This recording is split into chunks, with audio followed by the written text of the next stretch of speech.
Ayo temui Arnold. Selama hampir 1 jam dia mencoba memutuskan apa yang harus dipilih antara air kelapa dan cola. Sangat orisinal ya Arnie. Arnold, kau memang selalu jadi sumber masalah.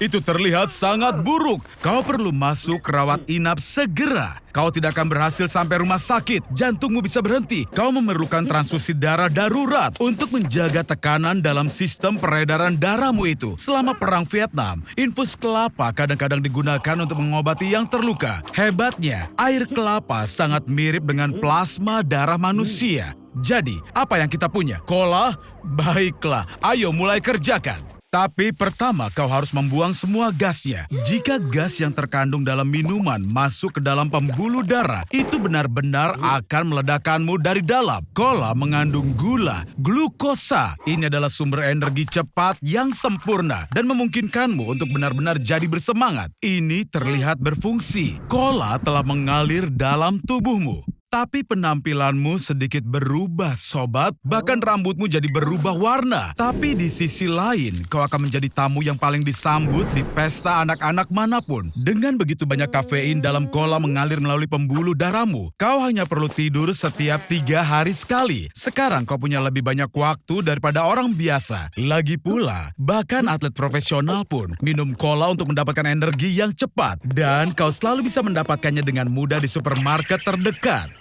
Jangan, hentikan dasar kau kamikaze gila. Hanya 1 Mentos saja yang bisa mengubahmu menjadi rudal darat ke udara. Jangan khawatir Arnold, mereka akan melepaskanmu jika kamu menjawab dengan benar. Jadi coba tebak gambar apa ini? Salah. Dan yang satu ini? Bukan. Ayo, fokuslah kawan. Eksperimen semacam ini dilakukan pada tahun 1950-an di Amerika Serikat. Tujuannya adalah untuk mengembangkan kemampuan paranormal pada tentara untuk mendapatkan keunggulan dalam perang dingin. Subjek uji coba diberi LSD karena LSD secara signifikan meningkatkan aktivitas koneksi saraf. Hei Arnold, ayo coba tenangkan dirimu. Bahkan seekor tikus pun bisa belajar lebih cepat dari itu. Iya, benar. Ini bukan tikus biasa. Dia memiliki chip di otaknya. Para ilmuwan membuktikan kemungkinan mentransmisikan impuls syaraf dari jarak jauh pada tahun 2013. Tikus-tikus itu berada di kota yang berbeda, tapi mereka bertindak bersama berkat elektroda yang ditanamkan di otak mereka dan juga internet. Sepertinya Elon Musk akan mencoba semua cara yang berbeda untuk mengembangkan telepatimu secara bersamaan. Arnold, berhenti! Kamu ini belum menguasai keterampilan barumu, sobat. Membaca pikiran memiliki banyak manfaat. Sekarang, orang tidak bisa menyembunyikan apapun darimu. Tapi aku harus memperingatkanmu, kamu tidak akan menyukai semua yang mereka pikirkan. Kelebihan dalam suatu hubungan, kamu bisa langsung mengetahui apakah pasanganmu benar-benar mencintaimu atau tidak. Bahkan, kamu juga bisa memahami bahasa hewan. Dan kamu akan menemukan pasangan yang sempurna. Tapi, bagaimana jika semua orang bisa saling membaca pikiran? Dunia yang ideal tanpa kebohongan atau kepalsuan? Atau mungkin tidak? Hei Pak, jangan tersinggung jika menurutnya hidungmu itu penuh dengan jerawat. Astaga, ini adalah suatu bencana. Jangan, Arnie, hentikan. Jangan coba-coba berani memikirkan itu. Aku mengerti kamu coba untuk memberi kejutan pada gadis impianmu ya. Klik suka atas usahanya. Ketuklah jendelanya seolah kamu sedang mengetuk hatinya. Sangat romantis, ciuman Spider-Man. Tidak kuat menahan beberapa kilogram. Jangan khawatir Arnold, pastikan untuk mendarat di tulang terkuat di tubuhmu. Tulangmu lebih kuat dari beton. Di bagian bawah kakimu antara lutut dan kaki terletak tibia. 1 mm perseginya bisa menahan beban tarik hingga 12 kg dan kompresi hingga 16 kg. Itu 7 kali lebih kuat dari beton. Bayangkan rumah terbuat dari tulang. Ya, itu sedikit menyeramkan. Arnold, jangan menyerah. Ini saranku, coba dekati dia sebagai kurir pengantar pizza. Ups, sepertinya pacar Tagaya kini bukan hanya benci pizza nanas, tapi kamu juga sobat. Dan bukannya dapat ciuman dari si cantik, kamu malah mengalami patah tulang lagi. Tapi jangan khawatir, ada pelajaran dari semua ini. Ternyata mematahkan tulang bisa bermanfaat. Selama proses penyembuhan dan fusi, semacam pelindung yang terbuat dari tulang baru terbentuk di sekitar lokasi fraktur. Selama beberapa minggu pertama penyembuhan, tulang di lokasi patah tulang untuk sementara menjadi lebih kuat dari biasanya. Arnold, setelah tulangmu semakin kuat, saatnya melakukan tindakan paling ekstrim. Terbang ke apartemen Tagaya menggunakan sepeda motor dan juga tanjakan. Aku yakin aksi ini pasti akan menarik perhatiannya. Ya, mungkin sebaiknya kamu berlatih dulu. Aku punya lebih banyak ide eksperimen, tapi mungkin kami bisa mentransfer kesadaranmu ke flash drive. Aku ingin tahu berapa gigabyte yang kita perlukan. Sulit dipercaya, tapi otak Arnold memiliki kepadatan memori yang sangat besar. Kapasitasnya adalah 2,5 juta gigabyte abstrak. Untuk ini kita memerlukan 2.500 hard drive dengan volume masing-masing 1 terabyte. Berlangganan dan klik suka untuk mengetahui lebih banyak fakta menarik pria malang. Jangan khawatir Arnie, sebentar lagi kamu akan menjadi cyborg, setengah robot, setengah manusia. Lalu kamu tidak akan takut pada apapun juga. Semua orang akan takut kepadamu. Hasta la vista, sayang. Sebagian besar otak ditempati oleh berbagai proses kehidupan. Bahkan untuk kentut pun dibutuhkan jutaan neutron. Volume memori sematik, yaitu informasi dalam simbol pengetahuan tentang dunia, jauh lebih kecil daripada volume total. Misalnya untuk mempelajari seluruh bahasa Inggris hanya membutuhkan 12 megabyte. Jangan khawatir Arnold, kami berhasil mentransfer semua data dari otakmu. Padahal sebenarnya jumlahnya tidak sebanyak itu. Semuanya muat dalam satu flash drive. Aku bahkan memasang beberapa fitur yang baru. Sekarang, kamu Arnold bisa menyelesaikan soal matematika tanpa kalkulator. Memori kerja otak yang tepat bisa menampung antara 5 hingga 9 digit sekaligus. Itu hanya sekitar 40 bit atau 5 byte. Kamu bisa meningkatkan memori kerja dengan menggabungkan berbagai elemen. Misalnya 3, 5, 2. Itu adalah 3 elemen. Tapi 3, 5, 2 itu salah satu elemen. Arnold, kamu bisa mulai menjalani kehidupan seperti biasa lagi. Dan sekarang kamu tidak perlu khawatir sakit perut karena terlalu banyak makan pizza. Selamat ya Arnold, kau baru saja menjadi sukarelawan untuk tes kulit anti peluru. Wow, kau masih hidup Superman? Jadi, tes ini berhasil. Hei Arnie, orang-orang ini tampaknya cukup senang dengan hasilnya, tapi mereka ingin meningkatkan percobaannya. Peluncur granat menembakkan granat dari larasnya dengan kecepatan 120 meter per detik dan bisa menembus baju besi baja setebal 50 cm. Sekarang kita membutuhkan sesuatu yang lebih serius. Misalnya, kulit yang terbuat dari fluorin. Ini adalah bahan terkuat yang dikenal dalam ilmu pengetahuan, sebuah allotrope karbon. Dan bahan ini 200 kali lebih kuat dari baja terkuat. Selamat ya Arnie, kulitmu yang penuh dengan minyak bisa menahan granat yang didorong oleh roket. Yang tentu saja tidak ada jaminan soal otakmu. Gelombang kejut mengubahnya menjadi jelly yang bergoyang-goyang. Tapi untungnya, kau berada di laboratorium yang sangat rahasia. Itu benar Arnold, saat yang tepat untuk kabur. Lagi pula sekarang senjata otomatis tidak bisa melukaimu. Bahkan kau tidak bisa dicekik. Dan bahkan tertabrak mobil pun tidak akan menyakitimu. Tapi kekuatanmu Arnie, si pengecut kecil, tidak berubah sedikit pun. Tapi sebaliknya, seperti yang terlihat, sekarang kau memiliki mental baja. Tapi masalahnya Arnold, sekarang kau harus sembunyi selamanya. Agar tidak ada yang tahu bahwa kau punya kulit super. Tunggu, apa? Aku mengerti Arnie, kau akan melakukan apa saja agar disukai. Ya, terserah saja.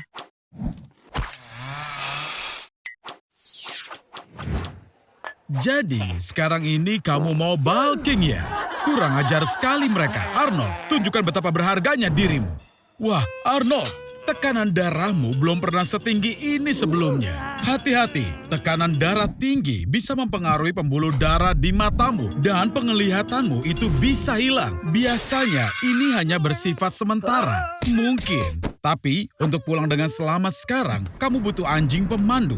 Anjing pemandu dilatih setidaknya selama 1,5 tahun dan biayanya bisa sampai 20.000 US dollar. Apa? Anjing itu terlalu biasa untukmu. Bagaimana kalau kuda poni? Melatih kuda poni pemandu lebih mudah daripada anjing. Selain itu, ini pilihan yang tepat untuk penderita alergi atau untuk umat Islam. Topimu keren, Arnold. Karena buta, kamu jadi tidak punya banyak pilihan waktu luang.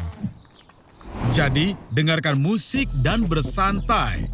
Tapi ingat ya, paparan suara di atas 85 desibel bisa merusak pendengaran. Ngomong-ngomong, volume headphonemu itu 95 desibel. Dan konser rock bisa mencapai 115 desibel. Sedangkan kebisingan mesin jet bisa mencapai 160 desibel yang bisa membuat gendang telingamu pecah. Dan 180 desibel itu adalah mematikan. Jadi kamu pulang, Arnold. Apa kamu tinggal di bandara ruang angkasa? Bukan? Kalau begitu, hati-hati. Arnold! Maaf ya, tapi yang lebih parah lagi, sekarang kamu juga tuli. Tapi jangan menyerah. Untuk komunikasi, penyandang tunarungu dan tunanetra punya beberapa cara, seperti bahasa isyarat sentuhan, alfabet Lorna, atau sarung tangan Braille. Sarung tangan Braille ini memiliki kontak dari bahan konduktif. Saat terhubung, data dikirim berdasarkan prinsip dari Braille dan indikator getaran digunakan untuk menerima sinyal. Hei, sepertinya kamu sudah jago pakai sarung tangannya dan mulai berolahraga. Tapi bukannya ke gym, kamu malah tersesat ke ruang ganti wanita, sobat. Kamu aneh sekali. Tapi, hei, setidaknya penglihatanmu itu kembali, walaupun itu hanya sebentar.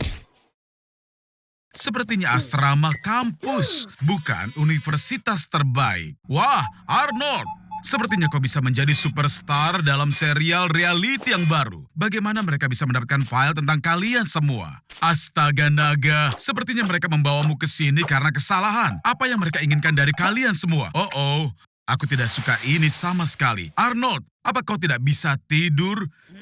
Sehari tanpa tidur sebabkan sakit kepala, pendengaran menjadi bising dan sulit, dan ingatan menjadi terganggu. Kau butuh untuk tidur. Dipercaya bahwa rata-rata manusia bisa bertahan tidak lebih dari 5 hari tanpa tidur. Saat itulah ujian sesungguhnya dimulai. Halusinasi otak dan pendengaran mulai muncul. Orang pertama yang memecahkan rekor dunia tanpa tidur adalah Randy Gardner yang berusia 17 tahun yang terjaga selama 11 hari. Tapi ini kemudian dikalahkan oleh Robert McDonald yang tetap terjaga selama 19 hari. Namun perwakilan dari Guinness Book tidak mengkonfirmasinya. Dengan melakukan eksperimen semacam itu sendiri cukup berbahaya bagi kesehatanmu. Kau satu-satunya yang tersisa, Sobat Lama Arnie. Aku ingat satu legenda tentang ilmuwan Soviet. Mereka menempatkan 5 orang di ruangan selama 15 hari dengan gas stimulan yang membuat mereka tetap terjaga. Kamu memata-matai orang ya? Kamu tahu, tidak menyenangkan menjadi seorang pengintip, apalagi secara terang-terangan. Aku sudah memperingatkanmu, Arnold. Kalau kamu menatap matahari, siap-siap matamu terbakar. Dasar bodoh, mata kita adalah jalan yang dilalui sel-sel peka dengan cahaya. Mata menyukai matahari, tapi dari kejauhan. Saat menatap matahari, kamu langsung mengirimnya ke dalam api. Selain itu, sinar ultraviolet juga merusak protein di lensa mata, sehingga dapat mengganggu visibilitas. Awas, Arnie! Oh tidak, kamu jatuh ke beton yang basah. Dan kamu tidak bisa keluar dari situ. Jadi terpaksa kamu harus menatap lurus ke matahari. Semakin lama kamu menatap matahari, semakin dalam sinar ultraviolet akan menembus matamu. Pertama, membakar lapisan luar, yaitu kornea. Kemudian merusak protein di lensa matamu. Dan kemudian mencapai sel retina yang peka terhadap cahaya. Jadi, kamu tidak menangis lagi ya Arnie. Itu karena tidak ada lagi air mata yang tersisa di matamu. Apa itu? Apakah mungkin itu awan? Tapi hari ini adalah hari sepak bola dan pihak berwenang menyebarkan semua awan secara artifisial. Tapi ini belumlah yang terburuk. Seharusnya kamu tidak menaruh korek api di matamu itu, kawan. Apa? Kamu tidak mau memimpikan matahari lagi? Arnold, kamu jadi buta! Kebutaan akibat sinar matahari menyebabkan penyebab utama atau periferal. Dalam kasus khusus, rabun senja dapat terjadi. Saat itulah orang tidak dapat melihat pencahayaan yang buruk. Ayo periksa penglihatanmu. Cari tombol suka lalu tekan. Ini akan mengetahui bahwa matamu baik-baik saja. Bangun, Arnie! Sudah kubilang memata-matai Berta adalah ide yang buruk. Dan inilah konsekuensinya. Apa yang terjadi? Apa kau baru saja dipecat dari McDonald's? Jangan khawatir, setiap orang pasti berbakat dalam sesuatu. Misalnya, mendengar tentang seorang pria dari Cina yang masuk ke Guinness Book of Records karena dia tidak berkedip selama 57 menit. Hei, kau mau pergi kemana? Arnold! Apa?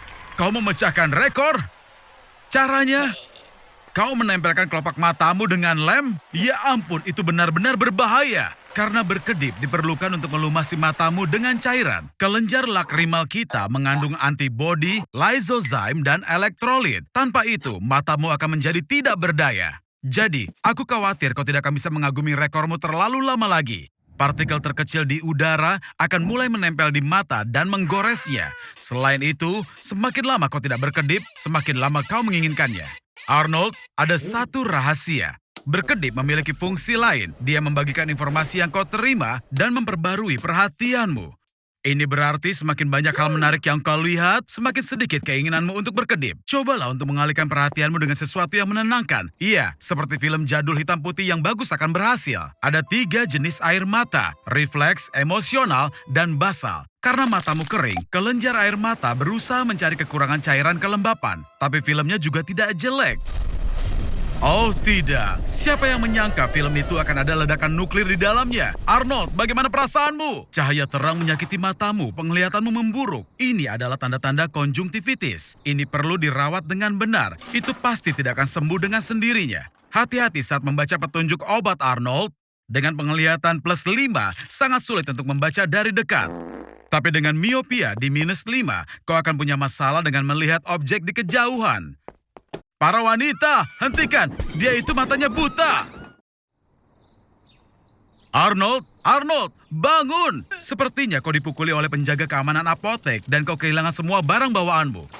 Aku tidak akan bertahan dalam kondisi yang tidak sehat untuk waktu lama. Tidak punya kekuatan untuk bangun, kemiripan yang menakutkan dengan gejala konjungtivitas adenoviral. Ini terjadi ketika retina robek dan virus menembus masuk. Arnold, bangun! Kau akan mengalami abses dan ablasi retina. Dan kau bisa menjadi buta selamanya. Kau melihat lingkaran cahaya di sekitar ini? Syukurlah, sepertinya ada yang memanggil ambulan.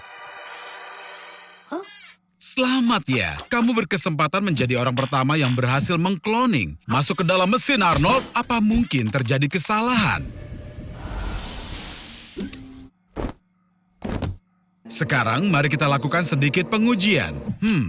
Apa ini? Kloning tidak bekerja seperti yang kuharapkan. Otakmu telah terbelah menjadi 2. Dan masing-masing dirimu hanya memiliki 1 belahan otak. Astaga, corpus callosum menghubungkan belahan otak. Dan terdiri dari 200 sampai 250 juta serabut syaraf. Masing-masing panjangnya beberapa sentimeter. Jika nenekmu merajutnya menjadi seutas benang, itu bisa membungkus mengelilingi bumi sebanyak 3 kali. Itu luar biasa. Mari kita uji kemampuan kognitifmu. Bagus sekali, Arnold berotak kiri. Arnold berotak kanan, apa-apaan ini? Benar. Belahan otak kiri bertanggung jawab atas bahasa. Otak belahan kiri mengontrol bagian kanan tubuh. Dan belahan kanan mengontrol bagian kiri. Jadi, jika corpus callosum diangkat, seperti yang dilakukan pada kasus epilepsi parah, orang tersebut awalnya akan bingung antara anggota tubuh kiri dan juga kanannya. Mari kita kembalikan semuanya seperti semula. Masuk ke dalam mesin, Arnold. Hei, satu persatu, jangan berebut. Kami tidak bisa memulai tanpa kalian berdua. Hati-hati.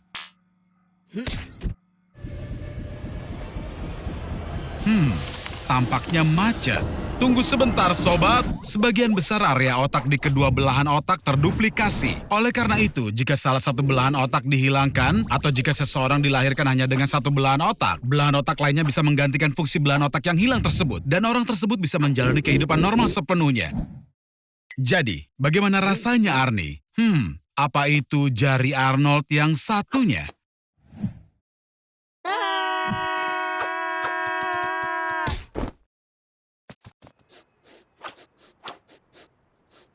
Apa kau membeli tiket lotre? Bau apa ini? Kau tidak bisa mencium baunya? Itu menjijikan. Peluang diserang sigung yang bau sekitar 10 kali lebih tinggi daripada peluang memenangkan hadiah utama lotre. Arnie, astaga naga, kau beruntung. Para dokter telah berhasil memperbaiki indera penciumanmu dengan mencangkokkan hidung anjing ke tubuhmu. Tentu saja kau harus membiasakan diri dulu. Tapi hey, sekarang kau bahkan tidak perlu menggunakan filter di Snapchat. Indera penciuman anjing 100 atau bahkan 1000 kali lebih tajam daripada manusia. Dan hidung anjing bisa mencium bau pada jarak 1 kilometer dari sumbernya. Dengan hidung anjing, kau bahkan bisa menentukan kondisi fisiologis dan emosional seseorang. Sangat keren. Tapi sebaiknya jangan bermain-main dengan produk pembersih. Bau cuka, amonia, dan klorin sangatlah tidak menyenangkan bagi hidung anjing. Ups, ya ampun, Arnold, sebaiknya kau melarikan diri. Cukup keren kan? Anjing adalah makrosom, yang berarti mereka benar-benar hidup di dunia penciuman. Bagi anjing, indera penciuman seperti halnya penglihatan bagi kita. Lumayan juga punya indera penciuman anjing, bukankah begitu, Arnie? 1 mililiter air mengandung 3,35 kali 10 pangkat 22 molekul. Indera penciuman anjing bisa mendeteksi di antara semua molekul. Jadi satu molekul zat yang dipilih. Jadi, dengan hidung seperti itu, kau selalu bisa menemukan pizza yang paling lezat. Atau berpura-pura menjadi cenayang dan mencari orang untuk mendapatkan uang. Atau bahkan mendapatkan pekerjaan sebagai pengawal raja.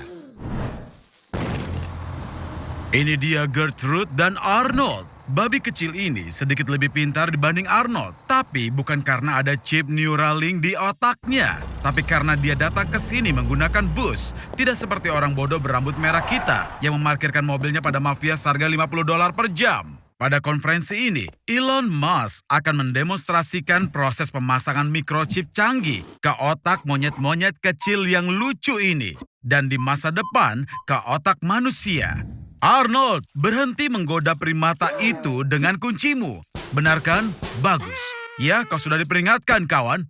Aku tidak mengerti bagaimana Elon bisa mengundang orang bodoh seperti itu ke konferensinya. Dari sudut pandang ilmiah, Neuralink adalah alat yang sangat sederhana, berisi satu set elektroda yang menghantarkan impuls listrik dari neuron di otak ke komputer. Tapi dari sudut pandang teknis, itu adalah perangkat yang sangat kompleks. Bayangkan otak adalah bola besar berisi kabel yang sangat kusut. Dan kau harus hubungkan dengan sangat hati-hati tanpa merusak apapun. Arnold, lari! Waktunya membayar parkir atau mobil derek akan membawa mobilmu. Kita harus ambil kuncinya dari simpanse ini sesegera mungkin. Dengan biaya parkir seperti ini, kau harus hidup dengan makan ramen instan hingga akhir bulan. Pakailah baju monyet. Dengan begini kemungkinannya akan lebih bagus. Percayalah, aku tahu baunya seperti daki, tapi hanya selama 5 menit. Sekali lagi Arnold, kau pasti bisa. Hei Bung, kau mau bawa Arnold kemana? Hanya aku yang boleh bereksperimen padanya. Elon, tolong jangan kasar pada Arnold. Tapi sungguh, aku bicara dengan siapa? Aku hanya suara di dalam kepala si bodoh ini. Ukuran dari otak Arnold hampir sama dengan primata itu. Dan chip versi ini akan sangat cocok padanya. Berkat Neuralink dan Wi-Fi, kini Arnold bisa berkomunikasi dengan pemilik lain dari alat ini lewat kekuatan pikiran. Dia juga mendapat manfaat dari peningkatan kecepatan interaksi dengan internet yang luar biasa. Arnold, ayo, konsentrasi, kau pasti bisa. Unduh bahasa isyarat monyet dari internet. Wow, ternyata kamu suka breakdance ya? Itu hobi yang tidak terduga. Hei, kamu harus pakai topi atau kamu akan melepuh. Kamu mendapat uang untuk ini. Sial sekali Arnie, sepertinya kamu belum siap untuk mengemis. Kapalan merupakan hasil pembelahan dari sel kulit. Kulit yang menebal membantu tubuh beradaptasi terhadap stres. Tapi pada keratoderma, sel kulit membelah terlalu aktif. Sehingga kapalan terbentuk di seluruh permukaan telapak tangan dan juga telapak kaki. Tapi kapalan seperti itu tidak melindungi kulit, hanya menimbulkan rasa sakit. Kamu memahami kata-kataku secara harfiah dan memutuskan mulai latihan? Lumayan Arnie, tapi sepertinya tubuhmu tidak bisa mengimbangi semangatmu. Lihatlah kapalan pada pria tunawisma itu. Dia jelas tidak menumbuhkannya hanya dalam waktu 1 hari. Walau kurasa kamu juga punya beberapa area terlatih yang terus mengalami benturan. Kerja bagus Arnie, terkadang lebih baik punya kapalan daripada tidak punya. Tapi tidak selalu. Sungguh malang. Kapalan beratnya 1 gram. Itu bisa bertahan di tubuh dari beberapa hari hingga beberapa minggu. Jika kamu kumpulkan semua kapalan yang dimiliki seseorang selama hidupnya, kamu akan dapat monster kapalan yang berukuran setengah dari manusia. Kecil tapi kokoh. Dalam beberapa seni bela diri ada istilah baju besi, ketika seluruh tubuh dikondisikan untuk mengurangi kepekaan terhadap rasa sakit. Tapi untuk melakukan ini, seseorang perlu memukul titik yang sama berulang kali dalam jangka waktu yang lama. Untuk mencapai tubuh besi, para kesatria menciptakan sapu besi, sikat pijat logam berat. Ini terdiri dari 50 batang yang disatukan dan dipakai untuk memukul diri sendiri. Dengan pukulan terus-menerus, sel kulit menjadi keratin dan neuron menjadi terbiasa, menganggapnya normal dan berhenti mengirimkan sinyal rasa sakit. Ayolah Arnie, tunjukkan kemampuanmu. Aku lihat kamu benar-benar tidak menyia-nyiakan waktu. Teknik baju besimu berhasil. Iya, tentu saja di beberapa tempat kapalan itu tidak bisa terbentuk. Jadi, kamu memutuskan untuk makan makanan pedas. Ingin jadi seperti pahlawan super favoritmu, Blazing Surfer. Itu adalah tugas yang sangat berat. Paprika super pedas, chip wasabi yang sangat pedas, sayap KFC. Oh Arnold, semoga kamu lebih berhati-hati. Capsaicin bertanggung jawab atas kepedasan pada semua produk. Ini mempengaruhi reseptor rasa, menciptakan sensasi terbakar. Hal ini memicu adrenalin, meningkatkan denyut jantung, dan suhu tubuh. Makanan pedas lebih cepat memuaskan rasa lapar dan membakar kalori, dan ini berkontribusi pada penurunan berat badan. Tapi makanan pedas yang berlebihan bisa memicu gastritis. Itu gangguan pencernaan. Mengonsumsi secara teratur, sensasi kepedasan menjadi tumpul. Arnie, ini kesempatanmu. Kontes makan cabai dan Blazing Surfer akan hadir di sana. Jadi Arnie, pesaingmu adalah dari Meksiko dan sang iblis. Dan kamu Arnold akan memakan cabai terpedas di dunia. Carolina Reaper. Semoga Tuhan mengasihanimu. Makanan pedas tidak menyebabkan penyakit perut. Penyebabnya adalah bakteri berbahaya yang masuk ke dalam tubuh bersama produk makanan mentah. Jika penyakitnya tidak berkembang, mengonsumsi makanan pedas bahkan bisa membantu mencegah penyebaran bakteri. Tapi ingat, jika makanan pedas menyebabkan ketidaknyamanan, kurangi konsumsinya. Tetaplah tersenyum Arnold. Lagi pula, hidangan pedas berkontribusi pada pelepasan hormon kebahagiaan. Setelah bersentuhan dengan lada, jangan sekali-sekali menggosok matamu. Kamu bisa mengalami luka bakar pada selaput lendir. Dan jangan coba-coba mencucinya dengan air, karena ini justru akan memperparah sensasi terbakar. Susu bisa membantu. Asam sitrat yang ada dalam susu, lemon atau jeruk bisa membersihkan capsaicin dari reseptor dan memberikan kelegaan. Ayo Arnold, kamu pasti bisa. Idolamu sedang memperhatikanmu. Itu dia.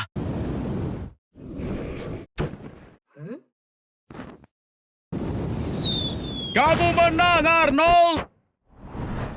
Nah, ini dia. Kamu tadi ketiduran. Dan apa ini? Si Blazing Surfer mengambil fotomu. Apakah mungkin untuk kali ini akan berakhir dengan bagus? Ups. Cuaca buruk tidak bisa dijadikan alasan untuk libur. Apa? Kau tidak mau pergi bekerja? Kalau begitu aku sarankan bekerja saja di tempat tidur. Saat NASA mempelajari bagaimana gravitasi nol berdampak pada seseorang, mereka membayar $18.000 pada seorang sukarelawan untuk berbaring di tempat tidur selama 70 hari. Jangan coba-coba untuk bangun, Arnie. Aku menyewa sniper yang akan membunuhmu pada percobaan pertamamu. Kau akan makan, minum, dan melakukan hal lainnya sambil berbaring. Sampai jumpa, sobat. Hei, apa kau sudah tidur? Bagaimana kabarmu? Aku rasa tidak begitu baik. Sepertinya berat badanmu bertambah. Semua energi dari makanan yang kau santap tidak akan pergi kemanapun. Tapi luka ulcus decubitus itu buruk. Karena tekanan darah tinggi, darah berhenti mengalir ke kulit. Hei, tunggu dulu kawan. Kabar baik, Arnold, kau hampir mendekati rekor yang dibuat oleh ilmuwan Soviet. 370 hari di tempat tidur. Kau tidak terlihat seksi. Setiap hari kau kehilangan 5% massa ototmu. Selain itu, tulangmu juga rusak. Dan karena kurangnya mobilitas, tulang tidak mampu memperbaiki diri dan dengan cepat mulai merapuh. Dan juga sebaliknya, tertidur dengan berbaring menjadi tidak mungkin. Tanpa merubah aktivitas, otak menjadi tidak tahu jam berapa sekarang atau kapan waktunya tidur. Tapi ini ada kelebihannya. Kau bisa menonton semua acara favorit berulang-ulang kali. Aku akan meninggalkanmu sendiri. Nikmati pertunjukannya, Arnold. Oh, astaga, Arnold. Apa yang kau lakukan pada dirimu sendiri? Aku hanya bercanda soal sniper itu.